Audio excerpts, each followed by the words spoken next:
situação da pobreza, como que se chama? Feminicídio, ele seria, vamos dizer assim, ou existem outras espécies de agressão? Judiciário tem aparecido. Olá, está no ar mais um programa Diálogos de Justiça. O Diálogos de Justiça é uma parceria entre o IPAM, Instituto Paulista dos Magistrados, e a Unisa, Universidade de Santo Amaro. Representando o IPAM, hoje aqui conosco, contamos com a presença da sua vice-presidente, a doutora Herta Padilha de Oliveira, que também é juíza da 9ª Vara Civil de Santo Amaro. Prazer tê-la conosco, doutora. Prazer é meu, professor. Hoje vamos abordar o tema as modificações nos benefícios previdenciários. E para falar sobre, contamos com a presença do Dr. James Alan dos Santos Franco. O Dr. James, ele é advogado previdenciarista, é professor universitário e também mestre pela PUC. Muito obrigado mais uma vez pela sua presença, doutor. Para mim é um prazer. Muito bem, já adentrando ao tema então, doutor, em relação a modificações dos benefícios previdenciários, nós sabemos que essas modificações elas foram introduzidas através da medida provisória 664 de 2014, se não me engano, inclusive editada aos 30 de dezembro, Isso mesmo. Bem no finalzinho do ano. Do ano passado. E ela veio modificando os benefícios aí. O doutor poderia nos dar conta de quais os benefícios que foram modificados? Então, apesar de tratar-se de mudanças pontuais, foram mudanças muito profundas. Pontuais e profundas e significativas, no que tange à pensão por morte, no que tange ao auxílio-doença previdenciário no regime geral de previdência social. Aqueles segurados, inscritos, filiados junto ao INSS, Instituto Nacional de Seguro Social. A gente no programa anterior tratou sobre a pensão por morte. Gostaria que o senhor explicasse o que é o auxílio-doença. O auxílio-doença é um benefício previdenciário elencado dentre o rol dos 10 benefícios previdenciários, 4 aposentadorias, 3 auxílios, cujo um deles é o auxílio-doença, 2 salários e uma pensão por morte. O auxílio-doença é justamente um benefício que vem socorrer o trabalhador, seja ele autônomo ou ele trabalhador mesmo com a carteira assinada, quando esse trabalhador passa por um dos riscos sociais, por exemplo, doença. Morte é um dos riscos sociais, doença, acidente, etc. Então, a doença que esse trabalhador está acometido precisa causar nesse trabalhador uma limitação funcional. Por quê? Porque eu posso ser doente e estar aqui hoje, ou trabalhando. Então, apesar do nome estar sendo escrito como auxílio-doença, o que o médico perito do INSS vai aferir é a capacidade laborativa. Se a pessoa consegue trabalhar ou não. Ou não. A doença aí é em caráter geral, pode ser doença profissional ou não profissional? Vai depender. Dependendo do tipo de doença, vai gerar aí uma consequência jurídica desse fator previdenciário. Se profissional ou não. Sim. Aproveitando o gancho, doutor, qual é a diferença de doença profissional e acidente do trabalho? Como é que em termos previdenciários, isso é visto? Então, em termos previdenciários, esses dois institutos são co-irmãos. Por quê? Porque eu posso ter um acidente típico do trabalho, eu posso estar manuseando uma máquina e ter a minha mão prensada, por exemplo, numa ferramenta, ou numa prensa, ou num mecanismo, e eu posso ter uma doença profissional, uma doença por repetição, uma doença advinda por um produto químico, por barulho, etc. E no contexto previdenciário, os benefícios é a mesma coisa? Sim, vão ser parecidos. É importante relatar o seguinte, existe auxílio-doença previdenciário de natureza própria de uma doença e existe o auxílio-doença acidentário, advinda de um acidente do trabalho, seja ele típico, por acidente típico do trabalho, ou seja ele por equiparação, vindo de uma doença profissional. Ambos decorrem da relação de trabalho? Sim. Tá. A doença profissional ou o acidente do trabalho? Sim, onde que eu queria chegar é o seguinte, em matéria de estabilidade, difere alguma coisa a estabilidade para esse acidentado ou para esse adoecido?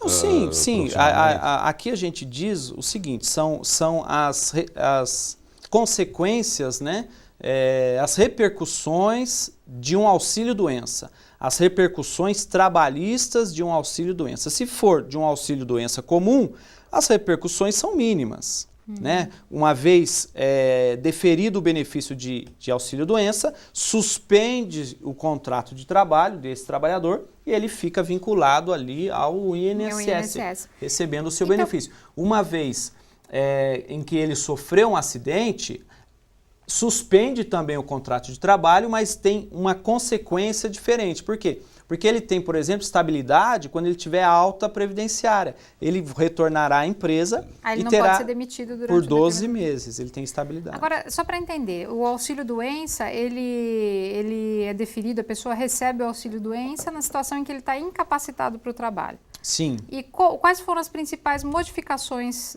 que essa medida provisória introduziu aí no auxílio-doença? Então, no auxílio-doença, por exemplo, modificou a questão do salário de benefício. Né? Antes da medida provisória, aferia-se o salário de benefício por todo o histórico profissional desse trabalhador. Ou seja, eu aferia a quantidade de contribuições que ele tem de julho de 94 para cá, eu verifico ali a média aritmética simples, né, das 80 maiores contribuições, e aí ali eu retirava o valor desse benefício. Hoje não mais. Hoje eu vou trabalhar apenas as 12 últimas contribuições. E aí ele pode ter um ótimo emprego hoje, como ele pode ter tido um ótimo emprego lá atrás. E isso vai dar uma consequência pequena ou até mesmo grande, né? E por quanto tempo dura o auxílio-doença? Quanto tempo ele fica recebendo esse auxílio? Ele fica recebendo, ele pode receber, por exemplo, até ser convertido em aposentadoria por invalidez. Ou ele pode receber... existe uma modalidade junto à legislação previdenciária que são as chamadas altas programadas. Existem alguns tipos de doenças que os médicos peritos vão atestar que esse tipo de doença, por exemplo, historicamente se sabe que em 6 meses ele está bom. E ele pode sair já na perícia com uma alta programada, em 6 meses ele está de alta previdenciária. Estamos encerrando o nosso primeiro bloco. No segundo bloco, gostaria de abordar as alterações em relação à aposentadoria. Fique conosco, já já retornaremos. A situação da pobreza, como que se chama? O feminicídio, ele seria, vamos dizer assim, ou existem outras espécies de agressão? Judiciário tem aparecido.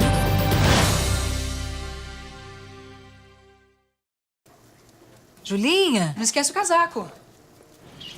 Julinha, não esquece o protetor solar. Julinha, não esquece de escovar os dentes.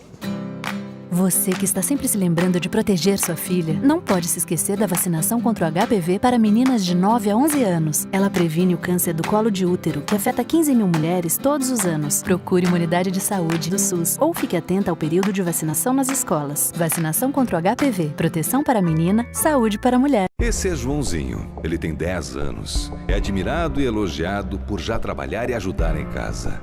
Onde ele passa, todos falam, tão novo e já trabalhando? Que gracinha! E isso sempre lhe rende boas gorjetas. Mas espere, eu não acho isso bonito. E você? Ele podia estar estudando e brincando, mas ele está trabalhando. Mude seus conceitos. Trabalho infantil não é a melhor opção. Uma campanha do Ministério Público.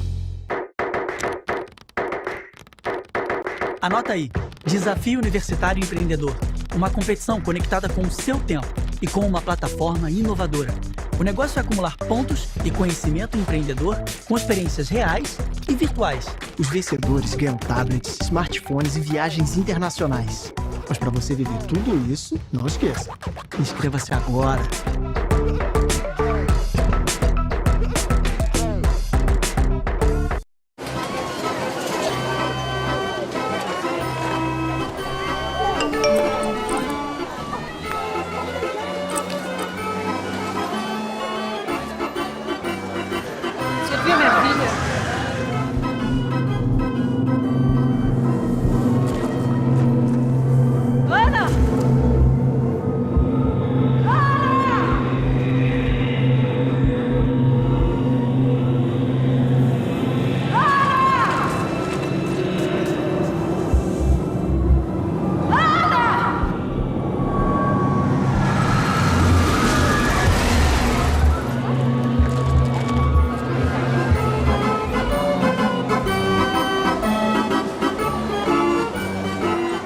desaparecidos. Qualquer informação ajuda. Faça valer sua cidadania. Conte com o Ministério Público de São Paulo.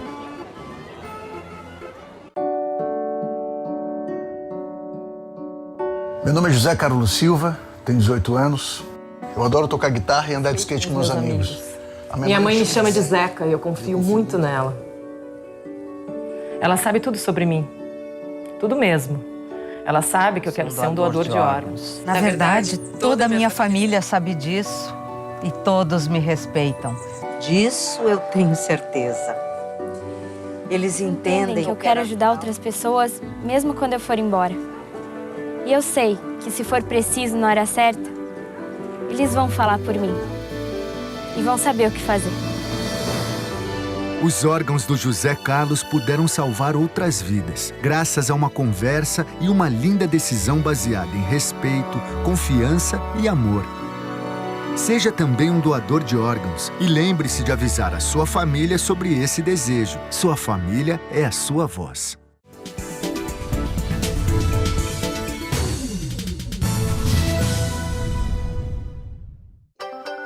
Situação da pobreza, como que se chama? O feminicídio, ele seria, vamos dizer assim, ou existem outras espécies de agressão? Claro, tem um parecido. Estamos retornando para o segundo bloco do programa Diálogos de Justiça. O programa Diálogos de Justiça é uma parceria entre a Unisa, Universidade de Santo Amaro, e o IPAM, Instituto Paulista dos Magistrados. Hoje conosco, abordando as modificações dos benefícios previdenciários, o Dr. James Alan dos Santos Franco. Dr. James, no bloco passado, ficou pendente no ar. Em relação à aposentadoria, houve alguma modificação através dessa emenda, dessa medida provisória? Diretamente não. Dessa vez, realmente foi a vez de se modificar o auxílio doença e a pensão por morte. Historicamente, no Brasil, é sabido que os sistemas de aposentadoria já vêm sendo modificados a longa data. Inclusive, das modificações mais fortes, né, que nós tivemos foi a questão da implantação do fator previdenciário, que achata, né, o benefício de aposentadoria por até 30%. Quais são os tipos de aposentadoria que a gente tem? Nós temos basicamente 4 espécies de aposentadorias. Aposentadoria por idade especial, por contribuição e por invalidez. E isso poderia dizer para a gente, em relação aos outros países, a experiência de outros países, porque a gente sabe que essas modificações todas têm ocorrido justamente pelo déficit, porque se diz que há um déficit, ou pelo receio de que exista esse déficit a longo prazo, em razão da queda de natalidade. Nos outros países, como é que funciona? Eles têm os mesmos tipos ou algum outro que o senhor possa citar para a gente? Então, basicamente, existem as mesmas modalidades em outros países, excetuando-se a questão da aposentadoria por tempo de contribuição. Né? Existem poucos países que possuem esse tipo de aposentadoria. Por quê? Porque o tempo de contribuição não é um risco social. Você é simplesmente uma benesse legal. Né? Nós entendemos que um dia o Brasil poderá chegar a essa vontade legislativa de extinguir essa modalidade de aposentadoria, estimulando as pessoas a trabalharem, né, até uma idade mais avançada mesmo. Até não poder mais. Então, o brasileiro, ele, por um lado, a legislação veio arrochar, veio apertar, mas por outro lado, a gente sabe que o brasileiro ele passou por muitas crises governamentais, de política, né, financeira. Então, o brasileiro, ele, por exemplo, nunca teve emprego pleno, como vários países na Europa. Então, o brasileiro, ele meio que dança conforme a música. Né? Nós temos um Brasil novo hoje, com uma moeda estável, enfim. Mas se nós formos olhar 20, 30 anos atrás, a gente descobre um outro país. Falando na aposentadoria por tempo de contribuição, é nessa modalidade que tem ali a interferência do fator previdenciário, como o senhor já citou. Fator previdenciário esse tão atacado por diversos previdenciaristas assim da sua área, geralmente não falam muito bem do tal fator previdenciário. Para um esclarecimento, o que é o fator previdenciário? Como é que se aplica? Então, o fator previdenciário é uma regra, né, uma regra matemática que leva em conta a idade de sobrevida dessa pessoa na data da aposentadoria. Ou seja, quem se aposentar, por exemplo, com 50 anos de idade, pelas estatísticas numéricas do IBGE, vai sobreviver, por exemplo, até 67 anos de idade. Então, vai receber mais benefícios de aposentadoria. Logo, aquele que se aposentar, por exemplo, com 60, 62 anos de idade, pela estatística de sobrevida, vai receber menos. Então, esse é um índice numérico que achata o benefício para quem é mais novo e que deixa o seu benefício próximo aos 100% de quem está mais próximo dessa taxa de mortalidade. É uma mera tabela, então, ou um cálculo complexo? Não, é um cálculo complexo que leva em conta a idade, o tempo de contribuição, são bastantes números, né? Realmente é uma regra matemática que no final tem um produto que é um índice, e esse índice aplica ao valor do benefício dessa pessoa. E por que é mal falado? Ele mais prejudica que beneficia? Sim, basicamente ele praticamente reduz, né? só prejudica. Só vai beneficiar, por exemplo, quem tem uma idade avançada, que pode ser um índice positivo, aí vai aumentar o benefício, mas consequentemente essa pessoa está mais próximo do final da vida. Estamos fechando o nosso segundo bloco do Diálogos de Justiça. Para o terceiro bloco voltaremos dentro de instantes, continue conosco. A situação da pobreza, como que se chama? O feminicídio, ele seria, vamos dizer assim, ou existem outras espécies de agressão? Judiciário tem aparecido.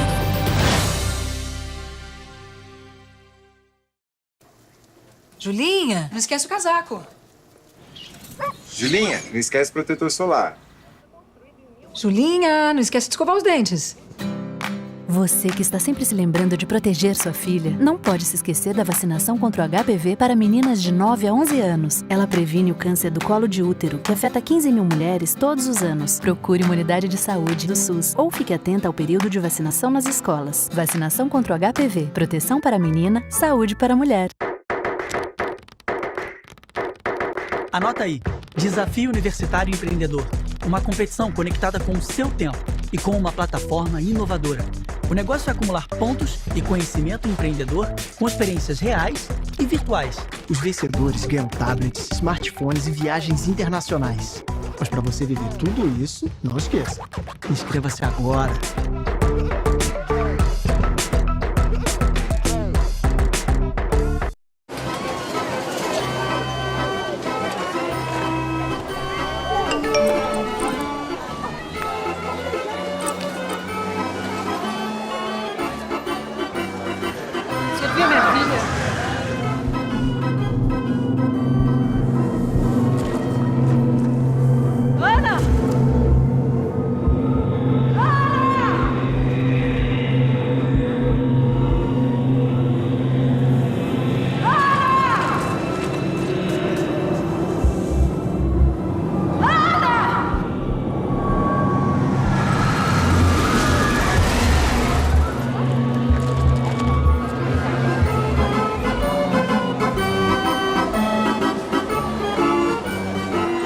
Desaparecidos.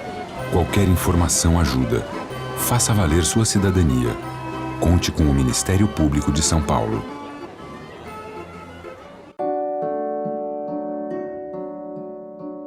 Meu nome é José Carlos Silva, tenho 18 anos. Eu adoro tocar guitarra e andar de skate com meus amigos. Minha mãe me chama de Zeca e eu confio muito nela. Ela sabe tudo sobre mim. Tudo mesmo. Ela sabe que eu quero ser um doador de órgãos. Na verdade, toda a minha família sabe disso e todos me respeitam. Disso eu tenho certeza. Eles entendem que eu quero ajudar outras pessoas, mesmo quando eu for embora. E eu sei que se for preciso na hora certa, eles vão falar por mim. E vão saber o que fazer. Os órgãos do José Carlos puderam salvar outras vidas, graças a uma conversa e uma linda decisão baseada em respeito, confiança e amor. Seja também um doador de órgãos e lembre-se de avisar a sua família sobre esse desejo. Sua família é a sua voz.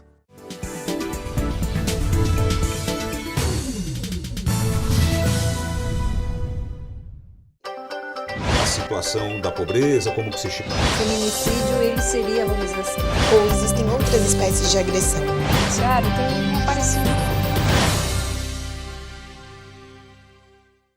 O programa Diálogos de Justiça volta no seu terceiro e último bloco. O Diálogos de Justiça é uma parceria do IPAM, Instituto Paulista dos Magistrados, e da Unisa, Universidade de Santo Amaro. Hoje conosco o Dr. James Alan dos Santos Franco, falando sobre as modificações dos benefícios previdenciários. No bloco anterior, a doutora Herta deixou uma pergunta em aberto. Por favor, doutora. Não, então, eu gostaria de perguntar uma situação que é muito frequente. A pessoa começa a trabalhar, está empregada, recolhe o seu benefício, né, o empregador está recolhendo, ela está pagando a parte dela. Aí ela fica desempregada por um determinado período. Não recolhe nesse período. Quanto tempo demora para que ela volte a ter direito? Como é que funciona exatamente isso? Como é que ela mantém a condição dela de segurada dentro do INSS? Então, o mais comum é contribuir mesmo. Quer ser abrangido, né, coberto pela Previdência Social, tem que estar contribuindo. Mas o sistema foi pensado de uma maneira rotativa. Por quê? Porque uns contribuem enquanto outros estão ou num período de recolocação profissional ou num período de algum problema familiar, enfim, e que posteriormente vai voltar para o sistema. Para isso, o sistema pensou numa situação que é chamada período de graça. Ou seja, o trabalhador, então, ele contribui, ele paga 1 ano, 2 anos, 3 anos, tantas contribuições, mas ele pode ficar desempregado. Então, ele tem um período de graça? Tem. Ele tem mantido a qualidade de segurado, por exemplo, por 12 meses. Mas esses 12 meses podem virar 24. No caso desse trabalhador, tiver 10 anos, ou seja, 120 contribuições ininterruptas, entendendo essa ininterrupta como período em que ele perdeu a qualidade segurada. Então, se ele tem essas 120 contribuições, ele pode, ou melhor, ele ficará com o período de graça estendido por até 2 anos. Por 24 meses, e isso também pode ser estendido por 36 meses. Né? 12, 24 ou 36 meses. Se esse trabalhador, por exemplo, ir até o Ministério do Trabalho e carimbar a sua CTPS na condição de desempregado, ou ele guardar o seu seguro-desemprego, enfim, ele consegue, pelo artigo 15 da Lei 8.213, ter esse período de graça estendido até 36 meses. Informação importante, hein? Quase ninguém sabe dessa... Isso não é divulgado, né? Mas isso é importantíssimo. Mas está na lei desde 1991. Porque na eventualidade dele se recolocar e sofrer um acidente, por exemplo, ou dele ficar incapacitado até nesse período de graça, ele tem direito a receber o benefício. Ele mantém a qualidade de segurado. Mantendo a qualidade de segurado, ele pode fazer jus a todos os benefícios previdenciários. Todos os benefícios com simples carimbo no Ministério do Trabalho. O Ministério do Trabalho é específico para aumentar a qualidade, o período de graça por mais 12 meses. Mas não é apenas pelo simples carimbo. Ele pode ter as 120 contribuições, por exemplo. Inclusive para o caso da pensão por morte, nesse caso. Sim, inclusive. Se ele vier a falecer, se o segurado vier a falecer durante esse período de graça, os seus dependentes, seja de primeira, segunda, terceira classe, vão se habilitar na pensão por morte tranquilamente. Lembrando-se daquelas limitações que ocorreram na mudança, né, na legislativa pela medida provisória. Doutor, você fala muito em desaposentação. O que é a desaposentação? Então, a desaposentação nada mais é do que aqueles aposentados que voltaram a trabalhar, obrigatoriamente voltaram a contribuir para a Previdência Social. Só que essas contribuições não iriam ter um retorno para ele individual nenhum, apenas para o sistema como um todo. Lembrando que o sistema ele é visto tanto verticalmente quanto horizontalmente. Verticalmente porque eu contribuo para o meu benefício e horizontalmente porque eu também contribuo para todo um sistema coletivo. Desaposentação, então, é fazer com que na justiça, né, o INSS não faz de ofício, né, nem a requerimento do próprio segurado, essas modalidades de desaposentação. São teses jurídicas que muitas estão tendo algum êxito já em primeira e segunda instância. O Supremo ainda não decidiu de uma maneira geral, né, nessas situações, mas é fazer o recálculo da aposentadoria, a grosso modo, né, fazer um recálculo dessa aposentadoria, extinguindo aquela lá atrás, incorporando esse período novo de contribuições, para que ele tenha um benefício melhor, com um valor mais elevado. E o que já recebeu por conta tem que compensar, tem uma regra aí dentro que você compensa valores, você tem que fazer um cálculo. Não é uma devolução, no caso. É uma espécie de devolução. Uma espécie de devolução. Sim. Agora, eu tinha uma pergunta que é uma coisa também muito comum. Eu queria que o senhor desse uma dica para quem passa por essa situação. Muitas pessoas não são casadas no papel. Sim. Vivem em união estável. Claro. Como que deve proceder aquele que está empregado, que quer garantir que o seu companheiro, numa eventualidade, tenha todos os benefícios? Não, o INSS hoje, nesse ponto de vista, ele é bastante benéfico, né? O INSS hoje, por exemplo, aceita 3 documentos, por exemplo, certidão de nascimento de filhos comuns, comprovante de conta conjunta, bancária conjunta e documentos diversos, documentos de água, de luz, né? Comprovantes de residência, enfim, que o casal reside, né, há um tempo na mesma casa, ou simplesmente indo ao cartório, lavrando, né, uma declaração de união estável, enfim. Então hoje, quanto a isso, inclusive para as pessoas, os homoafetivos, né, as pessoas que são do mesmo sexo, também têm direito, né, desses benefícios previdenciários. Ótimo, doutor James.